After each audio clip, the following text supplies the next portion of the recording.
Alright, so this semester I've been working on a couple of projects. The first and foremost one is a project called Briefcase, and I'm going to keep this brief just so that we have enough time to get through everything else. Briefcase is an online document editor. This semester we got a bunch more people to work on it. Aside from just Beth and myself, who have been working on it for the past year, we got Jerry, Josh, those two over there, and another member of our group, Andrew Karnani, who is currently actually just a room over, but has obligations in that room. So I'm just going to go over what we've done and how awesome it is and why you should use it when the beta server comes out. So we have a fully functional spreadsheet. You can pretty much do everything that you've ever wanted to do on it, and if you find something that you can't do, you can easily implement something for you to do in the future. This has been demonstrated many times by different Arcos members. The first Arcos member who ever demonstrated it tried to write a function. He succeeded. This function has forever been immortalized in our code. Whenever you type in his name as a function, it puts out a smiley face and a frowny face. One of those. Zach Flatbury. He's not here, is he? No, he's not. All right. The code editor is what Jerry has been working on with help from other Arcos members. We now have fully functional syntax highlighting, native tabbing support for all browsers, and line numbers so that you can keep track of what line you're on. If you've ever used a browser or an editor that doesn't have line numbers, it's ridiculous when you try and debug. You're like, you have an error at line 57. Where the hell is line 57? No, that's line 157.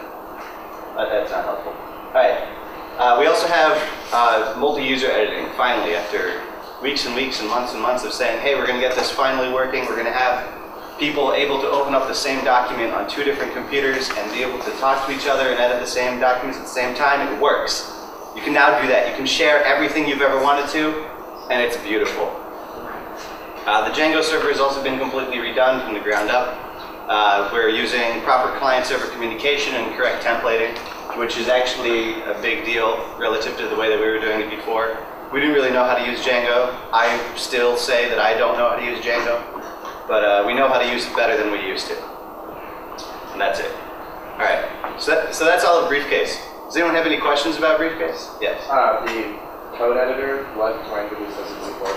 It supports several languages, but basically the way that the text editor has been written is that you write a regular expression library to cache, or to tokenize the entire language. And right now there's tokenizers for C++, Java, JavaScript, and anything else, do you know? And CSS, but we haven't written any other ones ourselves. All right.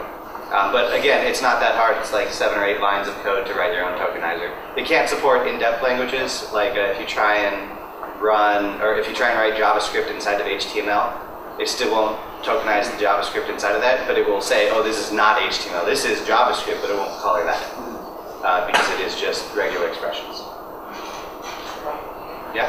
So there were a few bugs with the spreadsheet. What was that? Yeah, there's a few bugs with the way that we're calling up like text editor, or the edit cells. So for example, if you click on a blank cell and you type a letter, it doesn't type 1 letter, it types 2.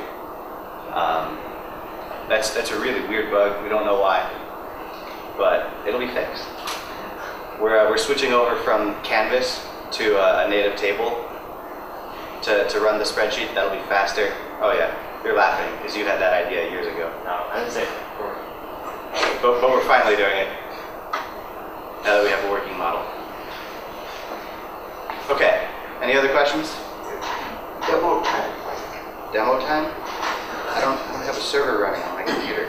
Otherwise I would totally demo it. But you guys will be able to check out the demo at briefcasedocs.com. It's not live right now, just because we haven't actually uploaded it. It's a case of laziness. I'm sure you guys are all familiar with things like that. All right, so before I go on to another project, I'm going to ask one more time. Does anyone have any other questions about Briefcase? And how awesome it is, how you can participate, or if you just want to throw money at my face? Well, you usually just grab money, usually out of your own wallet, and then throw it at me. If you would like to come up and demonstrate so other people can follow, I'm sure. All right. So on that note, I'm going to move on to another project, which is a side project that I've been working on, and I call it Comment Header. And I am really obsessive over my comments. I like them to look nice. I like them to be able to be read easily. And if you guys don't comment your code, I hate you and I'm going to kill you in your sleep.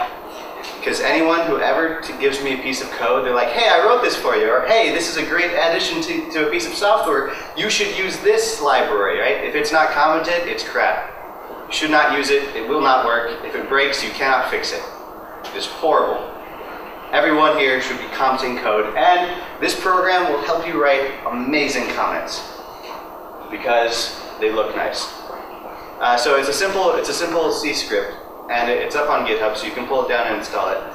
And in order to call it, you just run chead, which stands for comment header. And natively, it'll create a C++ or Java or JavaScript style comment. So you can be like chead, hello Arcos. And it'll create a nice looking comment for you. Is that cut off almost? Almost. For you to use in C. And what I originally did is you create this and you get to type in whatever you want. And over time, it turned out that wasn't enough. I liked typing in Python. So I made another version that allowed you to type headers in Python. But then I also needed titles. I needed titles for my groups of functions.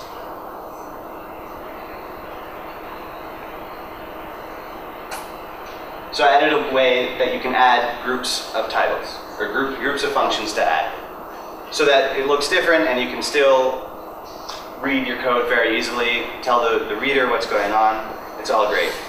And then you can also make it in Python, because everything also needs to be able to function in Python nowadays. If any of you guys use LaTeX, you can also create LaTeX headers.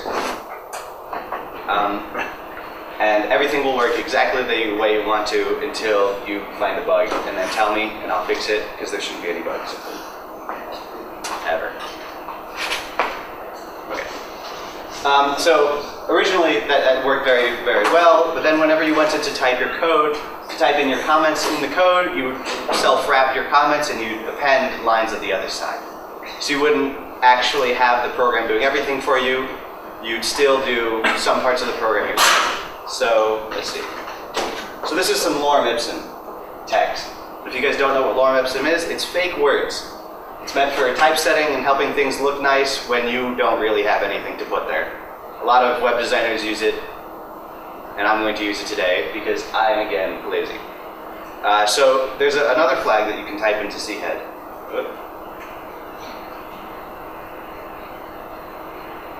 Which is the input flag. It's just -I. And what it does is it takes input from standard in and it wraps it inside of whatever your header is. So let's just create a header of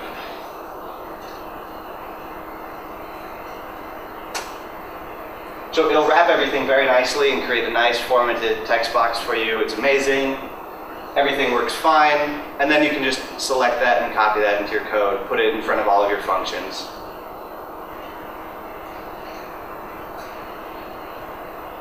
So that above every one of your functions, you have some block of text that you can just type in. And if I wasn't typing lorem ipsum into here, it would just drop me into whatever your terminal's editor is. You can start typing random stuff. Those aren't words, but those are worse not words than previous not words. If you guys can't see that, I'll bring it up in a second. And if you put two returns next to each other, it'll create the box as if you had just piped in and declared end of input. Okay, so again, along with this comment header, I also have a huge ego, and I like my huge ego, and it's wonderful. Yeah, so I added a way to create a signature, because signatures are amazing. And you can create your own signatures, and it's just a text file that's stored in your home directory of whatever your text is, and it centers it for you, so that everything turns out really, really nice. And then you can share your huge ego with everyone that reads your code. And it's like right there in their face, and they can't not read it even if they want to, which is amazing. And of course, Asher, so do you have a way to generate that file? I do, but it's not done, and it's incredibly broken.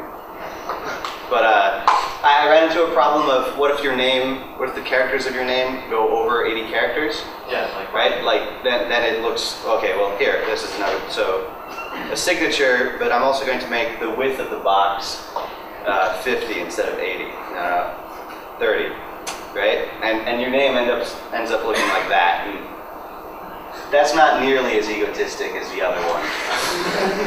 Have you used Banner? I've used Banner, and I don't like it. So Banner, so I wrote a program long time ago. Banner writes it like in the these things. Then I did a transpose of that and then printed it out. Yeah, something like that might work as well.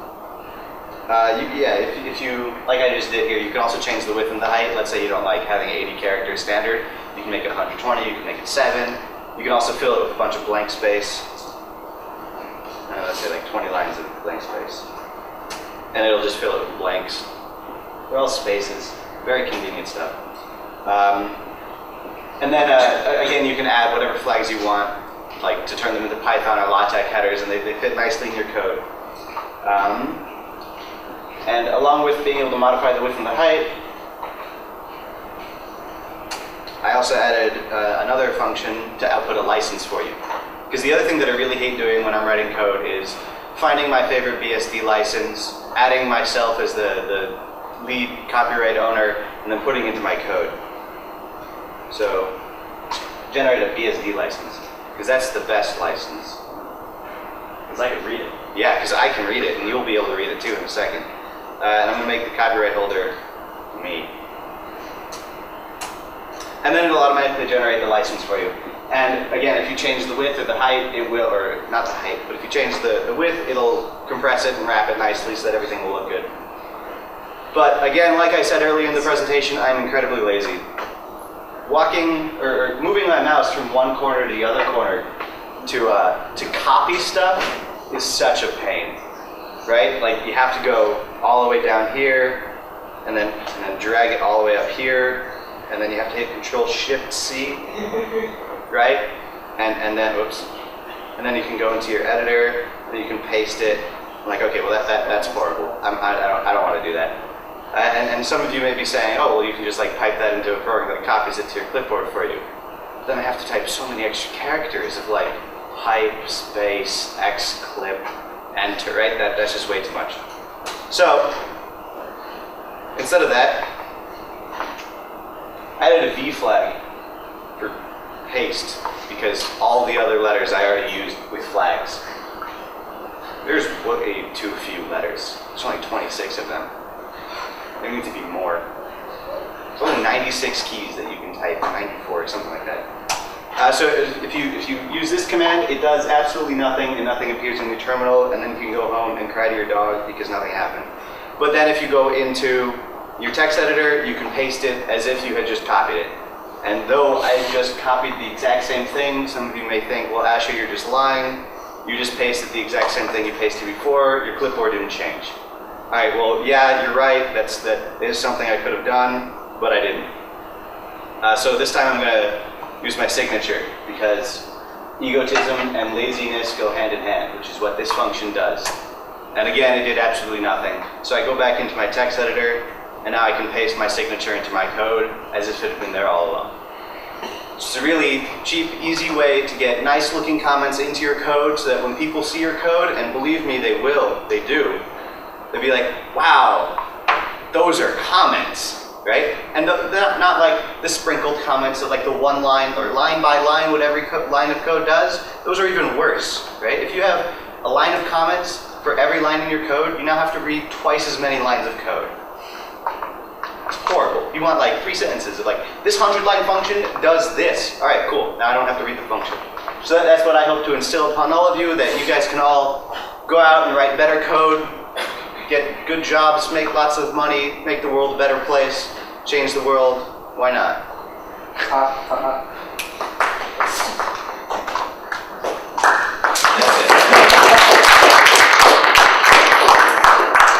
Does anyone have any questions? Yes? What if I prefer my comments not in a giant box? Not in a giant box? What would you prefer them in? Just as a block comment. As a block comment? Without a border. Yeah, you could do that. The way that the code is structured is that inside of it, you actually have different language files. It's just a map of language files. And if I type, what is it? Help? Oh, no, okay, J doesn't do anything, but that's okay, ignore it. So you see at the bottom here, these are all the languages that it supports right now. This is an older version. There's right now also an HTML version.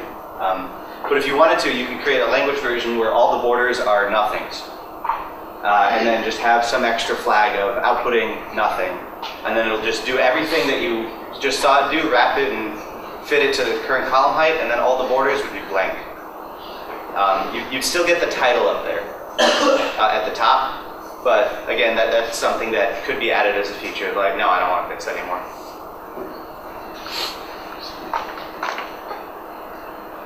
Any other questions? You guys should all use this. Yes? Maybe for the license type thing, like after you like write, say you have like 50 different files of code, like, oh, I forgot to spell license. Just like specify like a folder that they're all in, and then just like apply the license to like top.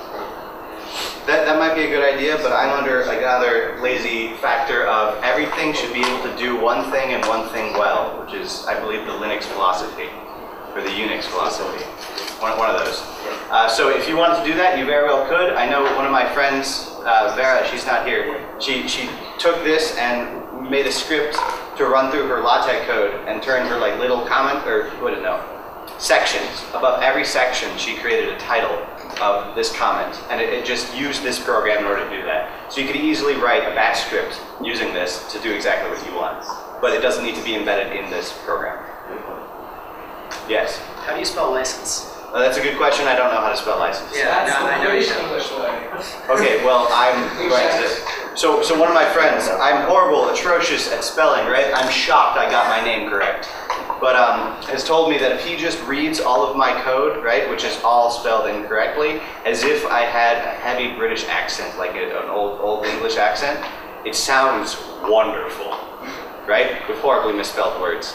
So if you ever read my code and it's wrong, just imagine I have an old English accent. I'll work on that though. Yes? Yeah? I should just put a spell checker in. That's a good idea. That's actually a good idea. I should do that. Anything else? All right. Thank you very much.